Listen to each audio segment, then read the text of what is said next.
સો આટલું ફરીથી રિપીટ કરું છું. પ્રોગ્રામમાં એટલું કહેવા માંગે છે કે 2050 લોકેશન પર સાઇઝ છે 05, આ જે બ્લોક છે 5 એનું આપણે એડિશન કરવાનું છે અને રિઝલ્ટ જે છે એ એના એન્ડમાં સ્ટોર કરવાનું છે. બટ સિમિલર જ છે પ્રોગ્રામ નંબર 19 જેવું, બટ આમાં આન્સર જે છે એ 16 બીટ થઈ જશે, બરાબર. અને 19માં તો આન્સર હતો એ આપણો 8 બીટનો હતો. જસ્ટ આટલો ફેર છે. પ્રોગ્રામ સ્ટાર્ટ કર્યો તો એ જોયું કે 2050 લોકેશનને આપણે HL દ્વારા પોઇન્ટિંગ કર્યું, એટલે કે આ જે સાઇઝ જે છે એ સ્ટોર કરાવી. હવે મૂવ બી કોમા એમ, એટલે કે એમમાં જે સાઇઝ છે 05 એ આપણે રાખી દીધી રજિસ્ટર બીમાં, એટલે કે રજિસ્ટર બીમાં આપણે સાઇઝ જે છે એ સ્ટોર કરાવેલી. ત્યારબાદ MVI D00 હેક્સ અને MVI E00 હેક્સ, કે જે આપણે ડી અને ઈ ને 0 સેટ કરેલું છે, બરાબર. MVI ઇન્સ્ટ્રક્શન જે છે એ 8 બીટ વેલ્યુને કોઈ રજિસ્ટરમાં સ્ટોર કરવા માટે યુઝ થાય છે. ત્યારબાદ વાત કરીએ INXH, કે જે 50 માંથી થઈ જશે 51 હેક્સ. 51 હેક્સમાં ડેટા છે C4. ત્યારબાદની ઇન્સ્ટ્રક્શન મૂવ A, M, એટલે કે એમમાં જે ડેટા છે C4X એ આવી જશે એક્યુમ્યુલેટરમાં. DCRB, તો કે બીમાં જે આપણે સાઇઝની વેલ્યુ સેટ કરેલી હતી, સાઇઝ જે સેટ કરેલી હતી 05, હવે એમાંથી એક ઘટી જશે કારણ કે DCR જે છે એ ડિક્રીમેન્ટ ઇન્સ્ટ્રક્શન છે. સો બીની પહેલા સાઇઝ હતી 5, હવે થઈ જશે 4. JZ over, JZ means jump to, જો 0 છે તો ઓવર ઉપર જમ્પ કરો, બટ 0 છે બી, તો કે ના એ વેલ્યુ હજી 4 છે. સો અગેન નીચેની ઇન્સ્ટ્રક્શન INXH, એટલે કે આવી જશે 51 માંથી 52 ઉપર અને ડેટા થઈ જશે B9 હેક્સ. હવે લખેલું છે એડ એમ, કે રજિસ્ટર એ, એટલે કે એક્યુમ્યુલેટરમાં આપણે C4 હેક્સ મૂવ કરાવેલું હતું, આ ઇન્સ્ટ્રક્શન મૂવ A, M દ્વારા એક્યુમ્યુલેટર, એટલે કે રજિસ્ટર એમાં C4 હેક્સ આપણે સ્ટોર કરેલું હતું. અને INH, એટલે કે એક ઇન્ક્રીમેન્ટ કરાવીને એની પછીનો જે ડેટા છે B9 એ આપણે HL માં સ્ટોર કરાવેલો. સો હવે એડ એમ લખેલું છે, ઇટ મીન્સ કે B9 અને C4 બંનેનું એડિશન થશે, રિઝલ્ટ જે છે એ એક્યુમ્યુલેટરમાં સ્ટોર થશે. ત્યારબાદ સેકન્ડ કન્ડિશન જો આમાં યુઝ કરી છે JNC. JNC એટલે જમ્પ નોટ કેરી, બરાબર. જો કેરી નથી એટલે કે કેરી 0 છે તો જ સ્કીપ નામના લેબલ પર જમ્પ કરશે. જો કેરી બરાબર 0 થશે તો જ ગો ટુ સ્કીપ, એટલે કે જો કેરિયામાં જનરેટ થશે તો નીચે INRD, એટલે કે ડી રજિસ્ટરમાં એક ઇન્ક્રીમેન્ટ થશે. બટ જો કેરી જનરેટ નથી થતી તો INRD જે છે એ સ્કીપ થઈ જશે, ડાયરેક્ટ સ્કીપ નામના લેબલ પર આવી જશે. અત્યારે આ બેનું આપણે એડિશન કરશું, બરાબર, C4 અને B9, બરાબર. એમાં જો કેરી જનરેટ થતી હશે તો ડીમાં એક ઇન્ક્રીમેન્ટ આવશે, જો કેરી જનરેટ નથી થતી તો ડાયરેક્ટ સ્કીપ નામના લેબલ ઉપર આવી જશે, એટલે કે ગો ટુ નેક્સ્ટ, અને નેક્સ્ટ જે લેવલ છે એ પાછું આ તરફ આવી જશે, એટલે ફરીથી DCR B થશે. હવે DCR B એટલે B ની અત્યારે પહેલા વેલ્યુ કેટલી હતી? 4 હતી, કેમ કે એક ટાઈમ આપણે ડિક્રીમેન્ટ કરી દીધું હતું, વન ટાઈમ. સો 5 માંથી 4 થયું હતું, હવે 4 માંથી ફરીથી થશે 3, અને B0 નથી એટલે ફરીથી INXH, એટલે કે એક ઇન્ક્રીમેન્ટ થશે, આવી જશે લોકેશન 53 ઉપર અને ડેટા થઈ જશે FD. અગેન એડ એમ, FD અને આ બંનેનું જે એડિશન એક્યુમ્યુલેટરમાં સ્ટોર થયું હતું એ વેલ્યુ અને FD વચ્ચે ફરીથી એડિશન થશે, અને આ ત્રણેયનું જે એડિશન થયેલું જે રિઝલ્ટ જે છે એ એક્યુમ્યુલેટરમાં સ્ટોર થશે.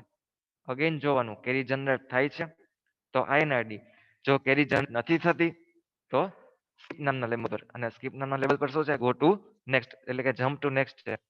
સો અગેન પાછું નેક્સ્ટ પર જમ્પ થઈ જશે. અગેન જોવાનું DCRB ની વેલ્યુ કેટલી હતી?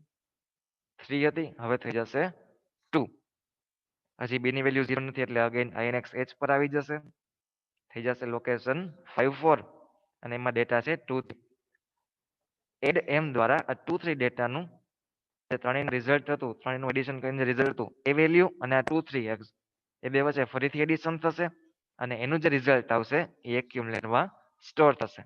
અગેન જોવાનું કેરી જનરેટ થાય છે તો ઇન્ક્રીમેન્ટ એક ડીમાં એક ઇન્ક્રીમેન્ટ થશે, જો કેરી જનરેટ નથી થતી તો સ્કીપ નામના લેબલ પર, અને સ્કીપ નામના લેબલ પર છે JMP નેક્સ્ટ, એટલે કે નેક્સ્ટ પર જમ્પ કરી દેશે.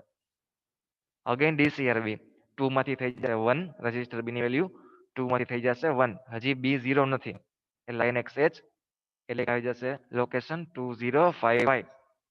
એડ એમ એટલે 56 અને આ જે આગલા એડિશન કરેલા જે રિઝલ્ટ છે એની જે વેલ્યુ છે એની સાથે આ 5 6 નું એડિશન થશે અને રિઝલ્ટ જે છે એ એક્યુમ્યુલેટરમાં સ્ટોર થશે. બરાબર. અગેન જેએનસી જો કેરી જનરેટ થાય છે તો ઇન્ક્રીમેન્ટ ડી એટલે કે રજિસ્ટર ડી માં એક ઇન્ક્રીમેન્ટ થશે. જો કેરી જનરેટ નથી થતી તો ડાયરેક્ટ સ્કીપ નામના લેવલ પર જમ્પ કરશે. જમ્પ નેક્સ્ટ પર જમ્પ થશે. હવે ડીસીઆર બી 1 હતી એમાંથી થઈ ગયું 0. રજિસ્ટર બી ની વેલ્યુ હવે થઈ જશે 0. એટલે આમાં શું લખેલું છે જે ઝેડ ઓવર. જો બી ની વેલ્યુ 0 થશે તો ઓવર પર જમ્પ થશે. હવે ઓવર પર જમ્પ થશે મીન્સ કે આ લેવલ પર નીચે જે છે બરાબર એ લેવલ પર જમ્પ થશે. શું લખેલું છે મૂવ ઈ કોમા એ. બરાબર મૂવ ઈ કોમા એ લખેલું છે. એટલે કે એક્યુમ્યુલેટરમાં અત્યારે શું છે આ બધાનું સ્ટોરિંગ જે એડિશન કરેલું છે એનું રિઝલ્ટ જે છે એ એક્યુમ્યુલેટરમાં છે.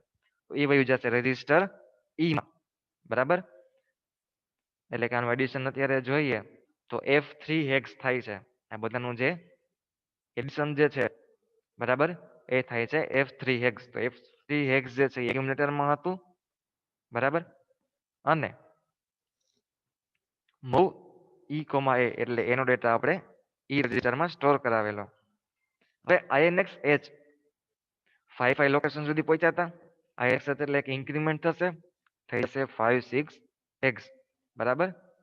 ત્યારબાદ શું યુઝ કર્યા મૂવ એમ કોમા ઈ એટલે કે રજિસ્ટર ઈ માં જે ડેટા છે રજિસ્ટર ઈ માં શું ડેટા છે F3 હેક્સ છે. બરાબર. એક્યુમ્યુલેટરમાં બધાનું એડિશન હતું એક્યુમ્યુલેટરમાંથી રજિસ્ટર ઈ માં પુટ કર્યું અને રજિસ્ટર ઈ માંથી આપણે એમ માં એટલે કે લોકેશન 5 6 પર સ્ટોર કરાવ્યું. પછીની ઇન્સ્ટ્રક્શન INX H એટલે કે આવી જશે લોકેશન 2057. બરાબર. હવે શું થશે મૂવ એમ કોમા ડી.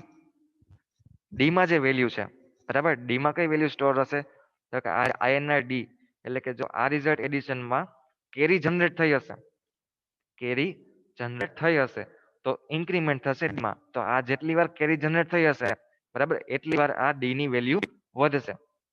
તો અત્યારે આપણે જોઈએ છીએ કે આ 0 2 છે ઇટ મીન્સ કે આ જેટલા એડિશન કરેલા છે બધા એમાં 2 ટાઈમ્સ કેરી જનરેટ થઈ છે. એટલા માટે જ બે વાર ડી નું ઇન્ક્રીમેન્ટ થયું છે. ડી ની વેલ્યુ આપણે જો 0 0 સેટ કરેલી હતી બટ બે વખતમાં 2 ટાઈમ્સ આમાં કેરી જનરેટ થઈ છે એટલા માટે જ બે વખત INR ડી નું ઇન્ક્રીમેન્ટ થયું છે.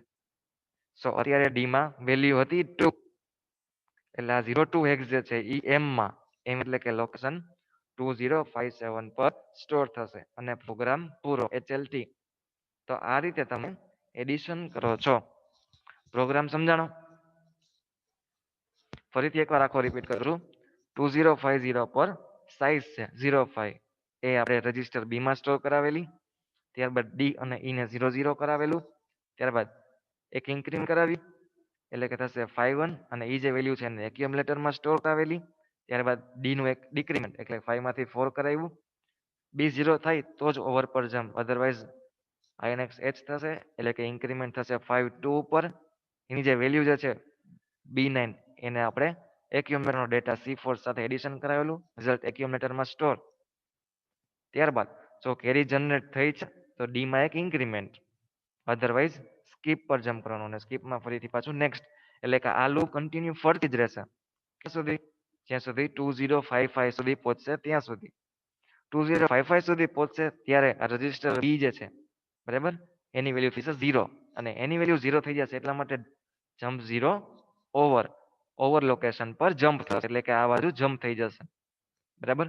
અને આ જે લૂપ 5 ટાઈમ્સ 4 ઇટ મીન્સ કે 5 ટાઈમ્સમાં આ બધાનું એડિશન પણ થઈ જશે અને પછી જ બી ની વેલ્યુ 0 થશે અને બી ની વેલ્યુ 0 થશે મીન્સ કે ઓવર નામના લેવલ પર પછી જમ્પ થશે. સો જમ્પ થઈ ગયું. હવે એક્યુમ્યુલેટરમાં આ બધાનું એડિશન જે છે બરાબર એ સ્ટોર છે એને આપણે રજિસ્ટર ઈ માં મૂવ કરાવેલું અને રજિસ્ટર ઈ માં મૂવ કરાવ્યું. ત્યારબાદ એક લોકેશન HL નું ઇન્ક્રીમેન્ટ કરાવ્યું જે છે 5 6. હવે ઈ માં જે રિઝલ્ટ છે એક્યુમ્યુલેટરનું રિઝલ્ટ આપણે રજિસ્ટર ઈ માં સ્ટોર કરાવેલું હતું એ જ રિઝલ્ટને આપણે એ લોકેશન એટલે મૂવ એમ કોમા ઈ દ્વારા આ જે લોકેશન જે છે 5 6 એના ઉપર રિઝલ્ટ છે એ સ્ટોર કરાવેલું. ત્યારબાદ INX H એટલે કે ફરીથી એક ઇન્ક્રીમેન્ટ 5 7 પર આવી જશે. ત્યારબાદ મૂવ એમ કોમા ડી એટલે કે ડી નો જે ડેટા છે એ એમ એટલે કે લોકેશન 5 7 પર સેન્ડ થઈ જશે અને પ્રોગ્રામ ઓવર. હવે અહીં 20 લખેલું છે, ઇટ મીન્સ આપણે લોજિકલી જઈએ તો આઈડિયા આવી જશે. તો એડિશન થયા છે તો એમાં 2 ટાઈમ્સ કેરી જનરેટ થઈ છે, કેમ કે ડી ની વેલ્યુ આપણે 00 સેટ કરેલી હતી અને હવે ડી નો ડેટા લોકેશન એમ એટલે કે 57 પર સ્ટોર કરાવ્યો જે 02 છે. તો 02 મીન્સ આપણે લોજિકલી જોઈએ તો આઈડિયા આવી જશે કે આઈએનઆર ડી નું એટલે કે ડી નું 2 વખત ઇન્ક્રીમેન્ટ થયું છે, એટલે કે આનું તમે એડિશન કરો છો તો એમાં 2 ટાઈમ્સ કેરી જનરેટ થઈ છે. આવું લોજિકલી આપણને આઈડિયા આવી જશે આના પરથી. બરાબર. તો આ રીતના આનો આખો પ્રોગ્રામ હતો, જે 16 બીટ પ્રોગ્રામ જે છે સ્ટોરિંગ છે આન્સર, એને આપણે સ્ટોર કરાવી દીધો બંને લોકેશન પર 56 અને 57 પર. ફ્લો ચાર્ટ સમજાવું છું. સેમ ફ્લો ચાર્ટ છે પ્રીવિયસ જે આપણો પ્રોગ્રામ હતો એની જેમ જ, કે 50 પર સાઈઝ હતી એને બી માં સ્ટોર કરાવી, ડી અને ઈ બંનેને 00 કર્યું, HL +1 કર્યું, પછી ડેટા એક્યુમ્યુલેટરમાં નાખી લીધો, પછી જ્યાં સુધી B0 નથી થતો ત્યાં સુધી આ લૂપ ફરતી રહેશે. બરાબર. એમાં પણ જો કેરી જનરેટ થાય છે તો ડી માં +1 થશે, અધરવાઇઝ ફરીથી બી માં આવી જશે. તો આ રીતના થયું. અને જો બી જ્યારે 0 થાય છે ત્યારે ઈ નો ડેટા એ નો ડેટા ઈ માં જશે અને ઈ નો ડેટા આ +1 ઇન્ક્રીમેન્ટ કરીને એમ માં એટલે કે લોકેશન પર જશે, અને જે ડી નો ડેટા છે એ પણ HL ને +1 કરીને ઈ લોકેશન પર એડ કરાવી દેવાનું છે અને પ્રોગ્રામ ઓવર. આ રીતે જે આખો પ્રોગ્રામ સમજાવ્યો એ જ આખો ફ્લો ચાર્ટમાં છે. સો ક્લિયર છે પ્રોગ્રામ? એકદમ સિમિલર છે પ્રીવિયસ પ્રોગ્રામની જેમ જ. જસ્ટ આમાં કેરીનો એક કન્સેપ્ટ ન્યૂ છે કે જો કેરી આવશે તો આઈએનઆર ડી એટલે કે ડી માં એક ઇન્ક્રીમેન્ટ હશે, બાકી સેમ ટુ સેમ પ્રોગ્રામ બેઠો બેઠો કોપી છે લાસ્ટ પ્રોગ્રામની જેમ જ.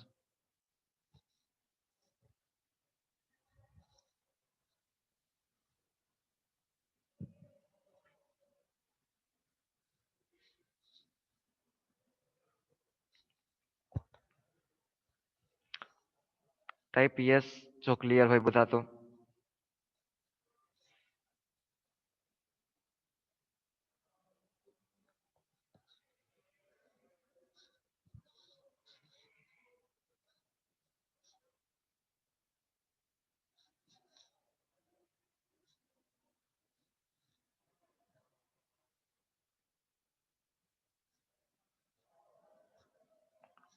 ઓકે.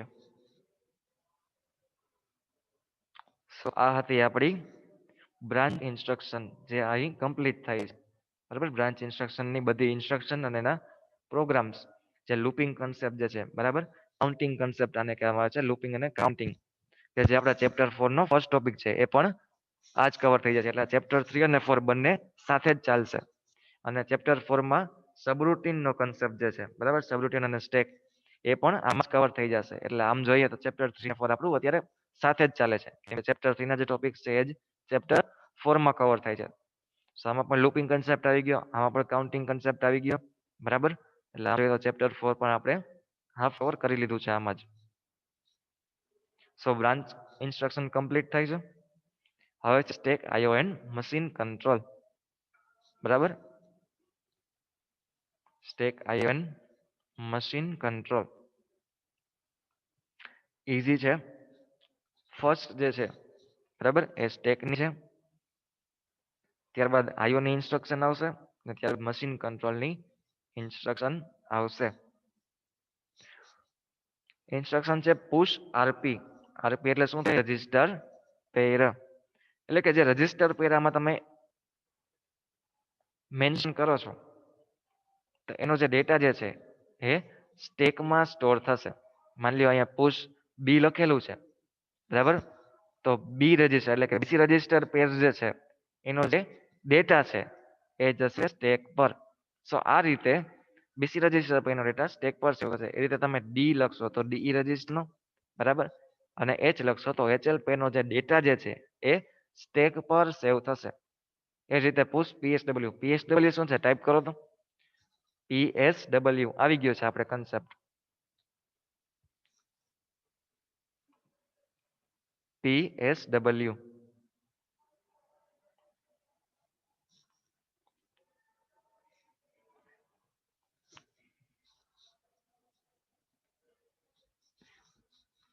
PSW નું બીજું નામ અથવા તો PSW છે શું?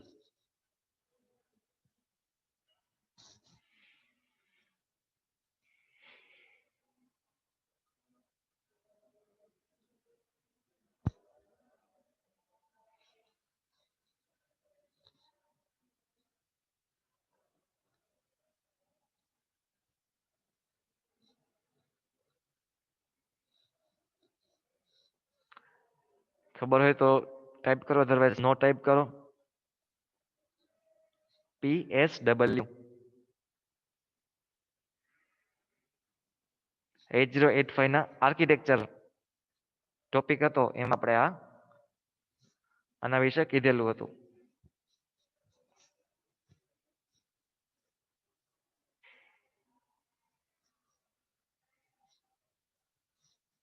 યસ અથવા તો નો ટાઈપ કરો, કાંઈ પણ, એટલે આપણો ટાઈમ વેસ્ટ ન થાય. આન્સર આવડતો હોય તો એ ટાઈપ કરો, અધરવાઇઝ નો ટાઈપ કરો.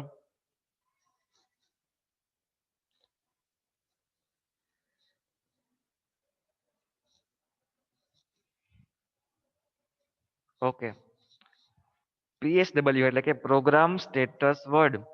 પ્રોગ્રામ સ્ટેટસ વર્ડ કે જે ફ્લેગ રજિસ્ટરનું સેકન્ડ નેમ છે. PSW પ્રોગ્રામ સ્ટેટસ વર્ડ કે જે ફ્લેગ રજિસ્ટરનું સેકન્ડ નેમ છે. આપણે એ ટાઈમે મેં તમને કીધેલું હતું કે એક્ઝામમાં તમને કન્ફ્યુઝ કરવા માટે ફ્લેગ રજિસ્ટરની જગ્યાએ પ્રોગ્રામ સ્ટેટસ વર્ડ પૂછે અથવા તો PSW પૂછશે. જો પેપર ટ્વિસ્ટ કરવું છે તો ફ્લેગ રજિસ્ટરની જગ્યાએ આ બે વર્ડ યુઝ કરશે, PSW અથવા પ્રોગ્રામ સ્ટેટસ વર્ડ, પણ ત્રણેય થશે એક જ, કે જે ફ્લેગ રજિસ્ટરની વાત છે. ફ્લેગ રજિસ્ટરને આપણે PSW અથવા પ્રોગ્રામ સ્ટેટસ વર્ડ તરીકે ઓળખીએ છીએ. અને ફ્લેગ રજિસ્ટર એટલે કયા? કેરી, પેરિટી, ઓક્સિલરી કેરી, સાઇન અને ઝીરો. આ જે ફ્લેગ રજિસ્ટર છે એનું જ બીજું નામ છે PSW. યાદ આવ્યું? ક્લિયર?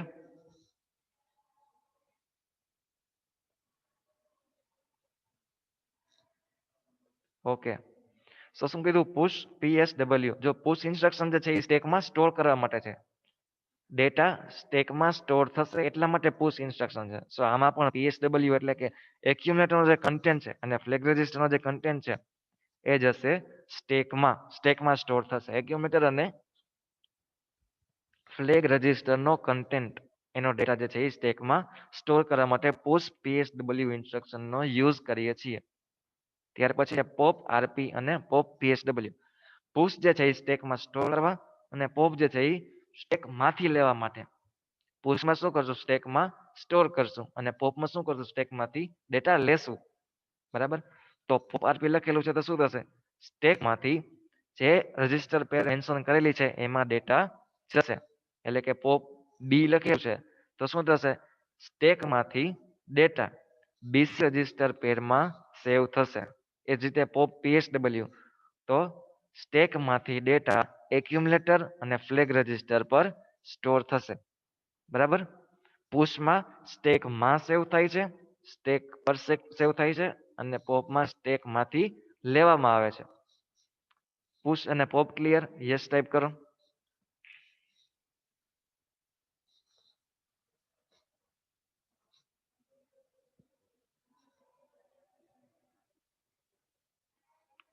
ઓકે, ત્યારબાદ XTHL. એક્સ જે છે એ ઓલવેઝ એક્સચેન્જ માટે યુઝ થાય છે. આ તમને ઇઝીલી એટલા માટે યાદ રખાવું છું, એક્સ જે છે એ ઓલવેઝ એક્સચેન્જ માટેનો સિમ્બોલ છે. સો XTHL તો શું થશે? HL નો અને સ્ટેકનો ડેટા એક્સચેન્જ થશે. એટલે કે HL માં જે ડેટા છે એ જશે સ્ટેકમાં અને સ્ટેકનો જે ડેટા છે એ જશે HL માં. બરાબર? HL નો જે ડેટા છે એ જશે સ્ટેકમાં અને સ્ટેકના અપર ટુ લોકેશન. કેમ કે H અને L બે રજિસ્ટર છે તો સ્ટેકના અપર ટુ લોકેશનનો જે ડેટા છે એ જશે HL પેરમાં. એટલે કે એક્સચેન્જ થશે બંનેનું. HL નો ડેટા સ્ટેકમાં જશે, સ્ટેકનો ડેટા HL માં જશે. તો આને કહેવામાં આવે છે XTHL. એક્સચેન્જ થશે. ત્યારબાદ છે SPHL. તો છે HL પેરનો ડેટા જસ્ટ HL પેરનો ડેટા તમારે સ્ટેકમાં શું કરવો છે તો આવશે SPHL. અને જો બંનેનો ડેટા એક્સચેન્જ કરવો છે તો આવશે XTHL. આ ક્લિયર? યસ ટાઈપ કરો. XTHL અને SPHL. XTHL માં એક્સચેન્જ થશે એટલે કે HL નો ડેટા સ્ટેકમાં જશે અને સ્ટેકનો ડેટા HL માં જશે. SPHL માં જસ્ટ HL નો ડેટા જ સ્ટેકમાં જશે. ક્લિયર? તો આટલી જે ઇન્સ્ટ્રક્શન જે છે એ હતી સ્ટેકની. યસ ટાઈપ કરો. સ્ટેકની ઇન્સ્ટ્રક્શન ક્લિયર હોય યસ ટાઈપ કરો.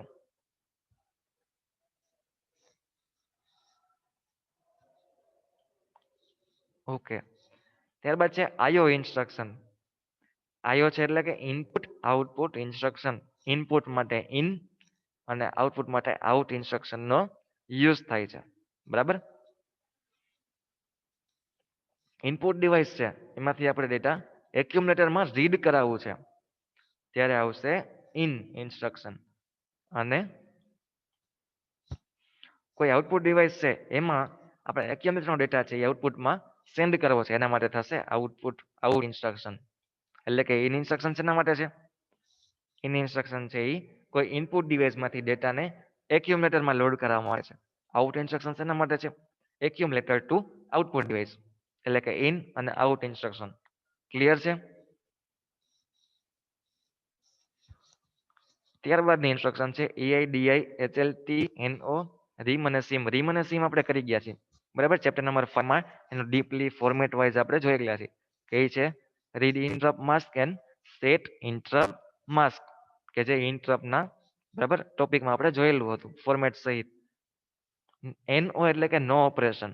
જસ્ટ તમારે ટાઈમ ડિલે વધારવા છે. બરાબર? કે ઓપરેશન નથી કરવા, જસ્ટ ખાલી ટાઈમ કન્ઝ્યુમિંગ કરવું છે. બરાબર? તો એના માટે આવશે નો ઓપરેશન. એ તમને આગળ પ્રોગ્રામમાં જોડાવીશ. અત્યારે જસ્ટ એટલું યાદ રાખો કે કંઈ વર્ક નથી કરવું બટ આપણે ટાઈમ રિક્વાયર્ડ છે. માની લો 5 સેકન્ડનો ડિલે રાખવો છે તો એના માટે 5 વાર એનો ઇન્સ્ટ્રક્શન લખશો ને તો એ 5 સેકન્ડ તમારી કન્ઝ્યુમ કરશે. સો એનો means no operation. HLT means hold the processor. એટલે કે આપણે જે પ્રોગ્રામની છેલ્લે HLT લખીએ છીએ બસ એ જ કે આપણા પ્રોસેસરને એન્ડ કરી નાખશે, પ્રોગ્રામને પૂરો કરી નાખશે, પ્રોસેસરને હોલ્ડ કરી લેશે. EA અને DA ઇન્સ્ટ્રક્શન પણ આપણે સ્ટડી કરી ગયા છીએ.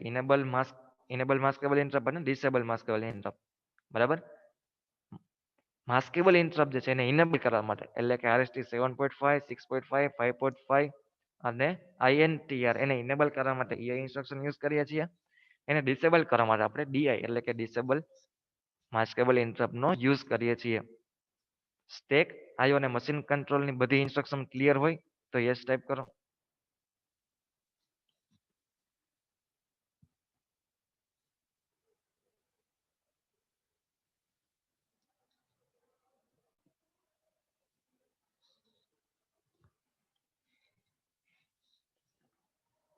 ઓકે.